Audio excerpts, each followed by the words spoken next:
Hey guys, it's your girl Corporate Carolyn. Corporate Carolyn's in the house. I am actually trying to wrap up work. It's after hours because I had to run to Walmart to pick up some stuff and get them to load my trunk. But I had a thought and I've been wanting to share, but I wasn't really sure what I wanted to talk about recently as work has gotten so crazy and I was traveling. But I thought of something today that I wanted to talk about, and it has to do with how I take care of myself as I approach 60. Oh my goodness. I am going to be 59 in less than 3 months, I think. Let's see, December, January, February. In less than 3 months, I'll be 59 years old. And it's crazy to think about, but it's such a blessing because the alternative would be for a person to be dead, and I don't want to be dead. So I'm very thankful for the opportunity, but just know it is a process trying to, maintain yourself as you age. And so one of the things that I've been doing, and I'm going to have to take a minute because I'm burning up. I'll be right back. Okay, I'm back. Part hormonal, but part also because the oven has been on and I've been trying to finish up work, running around, trying to get my husband to take a picture so I could have something for the thumbnail. And then also cooking, trying to get dinner ready too. So it's really crazy. And I have him in the basement giving me a minute to make the video so we can eat dinner. So trying to do the Corporate Carolyn thing and make videos is not easy, but I'm hoping that it adds value to someone out there. So, like I said, how I take care of myself as I approach 60. And surprisingly, I came up with 7 things that I think are beneficial for me, and hopefully it will be beneficial for you. Okay, number 1 is I think you should constantly evaluate habits and honestly answer whether or not they're bringing good results to your life. Like as an example, and forgive me for having notes, but otherwise I'll get scattered and just start rambling or whatever like I tend to do. So if you're not getting good results from your habits, then you need to make changes. Like one could be your hairstyle. Like say if you've been wearing braids for like say the last 10 years and you notice that your hairline is starting to slowly creep back, you definitely might want to reevaluate that. Also, like say if you've been wearing like crochet styles that are putting a lot of pressure, and then you notice that you have a lot of areas where you could be experiencing traction alopecia or even the start of it, then you definitely want to make a change. Like even me, I started to put a little part in different places because I noticed that my protective style, while it was protecting the length, it wasn't protecting the front edges as much as my 58-year-old body needs. In fact, it was putting some stress on it. And so I decided to start mixing things up a bit so that I'm not putting pressure on the same areas every day. So that might be something that you want to do. Also, like your earring type, like you notice that I like to wear hoops, but the only hoops that I wear are ones that have the back and where it fits tight, because back in the 80s I used to wear long dangling earrings and it stretched this earlobe, and so I don't want this earlobe to tear. So what I wind up doing a lot of times is I don't wear the earrings that like have a little metal hook or hoop, whatever, that goes through and pulls down in your ear. I purposely make sure that there's a back that I can push tightly so it doesn't do any more damage to my earlobes, because I don't want to be forced to wear clip-ins like I used to do years ago before my ears were pierced. So you just have to constantly be looking. Like Red Bull used to be a habit for anybody that used to watch my videos back in the early 2000s. I used to drink Red Bull and then I would eat pizza. And then as I started to age, I noticed that, I would gain weight from the Red Bull and it would not work as well for me. I'd wind up falling asleep. I'd have to drink 20 ounces, sometimes even 24 ounces to have some semblance of hope to be able to stay awake. And, that's not really good. just the fact that I can do that, go to sleep and wake up normally, I'm taking something for granted. And so it's a big waste of calories. It's a lot of extra sugar that my arthritic left knee certainly didn't need. And so I'm really glad that I've put Red Bull in the special occasion category, because I eat enough sugar on the weekends anyway. I don't need that added into it. And plus it affected my weight. I don't know if it had any effect on my heart, because I know I can't ever take it with Tylenol Sinus or with something like Oxycontin or Oxycodone. I always struggle with how to pronounce those the few times that I've had to take it. Like say if I had a root canal or something, my heart was like this with Oxycodone, and I was looking like I was going to throw up when I took it with Tylenol Sinus, like in the same, like maybe 8-hour window. And I wondered why I was dizzy and getting ready to pass out. So that was a habit that needed to be reevaluated. My waistline appreciates it, and I'm sure the arthritis and my nervous system are happy that Red Bull is not an every week occurrence. And then let's see, what else? Also, like what you need to do as you're evaluating habits and taking them out of your routine, you need to focus on habits that actually work for you. Create habits that work, like say an exercise regimen. Definitely check out the Move with Nicole Pilates, her Power Pilates workouts on YouTube. Just wonderful, made a big difference in my life when running can no longer be a habit based on what my orthopedic surgeon told me. And I listened, because I don't ever want a knee replacement or anything like that. So I listened to him. And another habit that I created that has worked wonderfully for me, the intermittent fasting. If you haven't seen my video where I'm talking about, how I cheat with intermittent fasting and still make it work for me, you definitely need to check that out if weight is an issue for you. And then like skincare regimens, all of those good things, like using the SPF. I have a video out there where I'm talking about my morning routine, also my night routine. Those are regimens or habits that pay, and that's what you want. If it doesn't pay, if it's not good, out of here, kick it out of here. All right, so enough about that. I think you get the picture. Number 2, realize you can't do what everyone does. A lot of people think, oh, well, I see this lady, she's 70, she's out running, but I can't do that because my orthopedic surgeon said he looked inside my knee and he didn't see good things. He saw a lot of wear and tear. He saw arthritis, and he doesn't want me to do that. So guess what?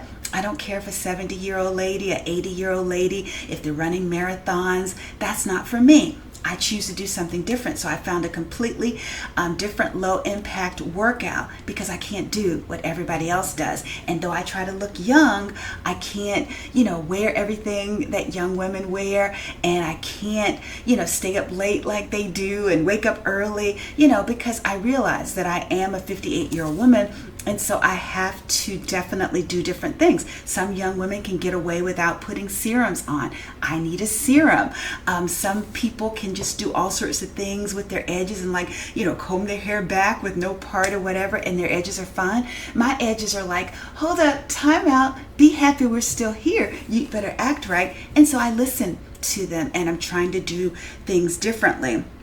And then also, I notice that different people have trends that they follow. Like say if everybody in your group, is doing crochet hair or they're doing braids or whatever. I'm not wanting to go back to that, but I have noticed that there's some women that do whatever their group does. And then some women can do it and there's no effect on their edges, and their edges are perfectly fine. But then another person tries to emulate what that person is doing, and then I see them a couple of years later, and then I see their hairline is back there, and all of a sudden a person who didn't have a prominent forehead before has a prominent forehead now. And also, if you're wondering what I'm drinking, it's apple cider vinegar with water. That's a good habit. If you ever have any problems with Prilosec, having to take Prilosec or Nexium because you might have acid reflux, GERD, or digestive issues that create extra acid in your stomach, that's definitely a routine. It was a solution that the Lord gave me because I didn't ever want to take Prilosec again, and I had started to lean a little too heavily on it in 2014. And so this is a habit worth keeping, going back to step number one. But then, like I said, realize you can't do everything. And then, so the next thing, number three, would be, and this is very important for me, not only is the apple cider vinegar a good thing for my digestive purposes, as well as helping to regulate your blood sugar. I do it before every meal. And but also you should focus on hydration, just the water aspect of it. It's the first drink that I drink in the morning while I'm working out. And then later on in the day, I keep this mug full of ice water, and I'm constantly drinking it. Stay hydrated, from a metabolism perspective, from a weight perspective, as well as for flushing out those kidneys, also keeping your skin, clear, and improving your muscle tone. I think you just need water. You really do. There's no ifs, ands, or buts. And you didn't hear me say juice. You didn't hear me say coffee or milk, tea, or whatever. Tea is good. It has polyphenols and all that great stuff, but water is better. You gotta make sure you get enough water, and that should be your primary drink. All those other things are great in moderation, but you really need to focus on the water aspect. And then also good nutrition, in addition to hydration. And so what you want to do is increase the whole grains, increase the leafy greens, and I don't just mean iceberg lettuce, I mean like romaine, the spring mixes that you find. Even when I go to Longhorn and get their side strawberry pecan salad, a lot of times they'll have chunks with the iceberg lettuce, and I pick the chunks out and I ask them to bring me an extra bowl with just some of the field greens that I can mix in with the salad, because I love fruit.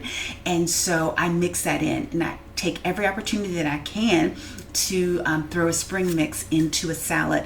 Like some days when I don't feel like cooking, I might have my husband stop at Popeyes. Yeah, I said Popeyes, and grab their wings that have the sweet heat sauce, and then I'll get a big bowl of salad and just sit there and eat the salad, and then eat the 6 wings. And I said 6, not 12 or 9, but 6. And then, that is a filling meal if you eat the full bowl of greens. And also when we go to another restaurant that has shrimp tacos, it comes with sweet potato fries if you want, but I also ask them to bring me a side of their fresh greens, and I eat all of them, and then I eat some of the french fries. So you definitely want to up that as you age, because those leafy greens, not only are they healthy and they fill in the gap where you won't eat a lot of high fat, high calorie foods, but it also helps to sop up some of the acid that's in your stomach as well. That's a bonus, right? So you don't have digestive issues as you age. And then, also you want to reduce the sugar where you can. One of the things that I did to lose weight for vacation back in 2019 was to stop eating treats during the week and save those just for the weekends. And I've continued to do that because this whole menopause weight gain thing and weight creep is real. So that's one of the ways that I've continued to, to help watch my weight, in addition to doing the intermittent fasting.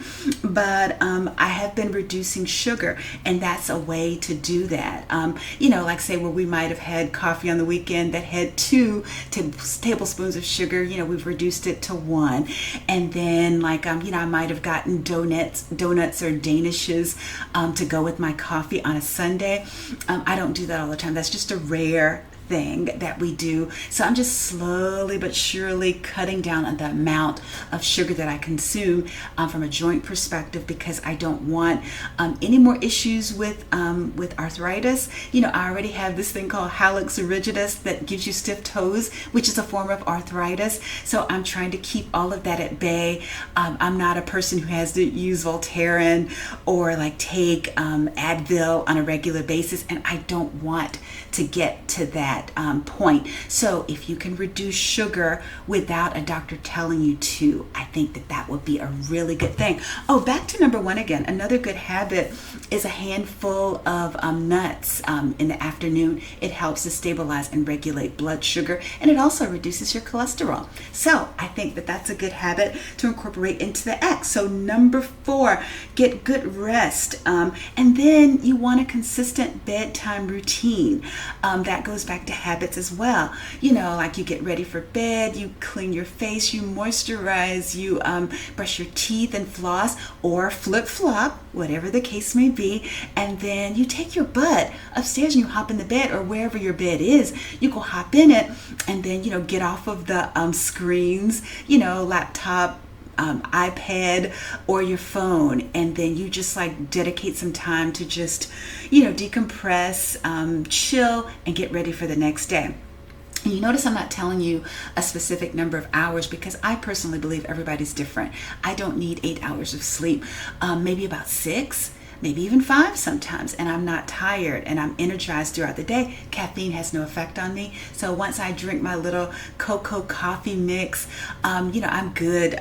By the time I drink water, I am perfectly alert, and corporate Carolyn is sitting here on the job without having to drink coffee after the morning.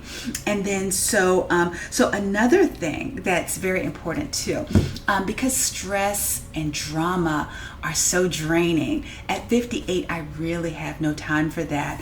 And so that brings me to number 5, which is avoiding toxic relationships. I mean, it could be your mama, it could be your brother, your sister, your cousin, your best friend, whomever. You really need to set boundaries for your peace and your mental health. And if someone is being hateful or evil to you, you don't have to see them all the time. You can put them in a need to see basis, but you need to protect your mental health, and you don't need to be arguing with someone all the time. You need to draw boundaries where like a person can tell you if they have a problem with you, and then you can apologize. You can tell them that you have a problem with them, and then you can apologize to them, or they can apologize to you. And then you can move forward in a healthy way. But if people are really, really being evil to you, and you recognize it and you see it with the things that they're doing where they can't give you a compliment, and that's one thing, if a person just doesn't give compliments in general, then you can just overlook that, right? But if the person gives other people compliments and doesn't give you compliments, and they're shady, then you definitely want to take a look to see what's going on with that, and analyze it on a case-by-case basis. Move people out of your life or move them back in as needed when they're acting right. But you definitely want to make sure that that is something that you're protecting and taking care of. And then another thing is you need to expect great things to happen. There's so many people that are negative in their lives. And I see too many young women that are thinking that, it's a different day. They're not going to meet a husband, that everything that I experienced, 33 years ago when I got married to my husband, it's no longer relevant. It's not going to happen today. It's not going to happen for you. I think that you can't experience anything that you don't believe can happen for the most part. So I think that you need to take the blinders off that you have on, where you only believe that what you've seen is what can happen, because that's not true. Whether it's your job, whether it's your life, the things that you accomplish, or whether it's the family or the relationships that you create for yourself, I believe that anything is possible. And heaven help you if you are a Christian and you're running around talking about that this can't happen for you, because all things are possible with God, definitely. And so if you're a Christian especially, you really can't run around saying that you don't believe that the things can happen to you. So only expect great things, and go out and take a chance, be vulnerable, and you'll see that things work out better than you ever could have imagined. I mean, because things have worked out better for me than I ever could have imagined when I was a little girl living in the projects of Augusta, Georgia. So I definitely want you to take a chance and stop listening to what other people are saying. Stop paying attention to the news, the statistics. I don't care. That doesn't define what is possible for you. Your past doesn't define what is possible for you. So I would like you today, Auntie Carolyn would like you to expect great things. And then finally, I would like you to have fun in your life. A lot of people are thinking, you know, that because they get to a certain age, they can no longer have fun. I believe that you should have fun and experience joy in your life. And one of the ways that I do that, as Christmas is coming up, I just came back from the tailor, which is why I'm so behind schedule. I had shown you guys a while back a dress that I had bought from TJ Maxx, and I don't know if they took the tag out. They probably took the tag out for me. But I asked them because this dress was too doggone short, and so I had the tailor to put on some little fur to make this like a Mrs. Claus outfit, and it fits like someone made it just for me. It's tight. It's well fitted, I should say. You know, like someone just said, hey, I'm gonna, you know, tailor this to her body, and then but the only thing is it was too short, you know, for me to wear it like that.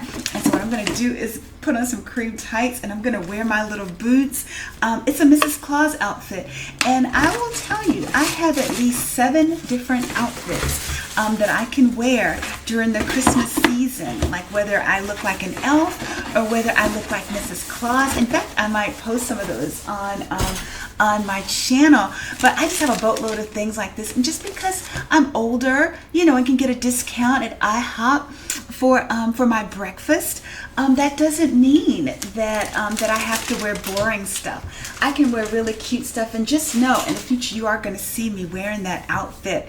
And then let's see, what else did I want to tell you? Oh, also, just because this is a bonus one, just because you're aging doesn't mean that you have to wear boring, you know, shoes that hurt your feet. Nor should you wear shoes that hurt your feet. I've realized that pumps are not really for me anymore. They hurt my feet, they hurt my toes, they can aggravate my bunion. So what you need to do in terms of like changing your habits, going back to that number 1 again, that habit did not serve me well. That's how I found out I even had a bunion, because I went to my podiatrist complaining, and he said, oh yeah, your bunion.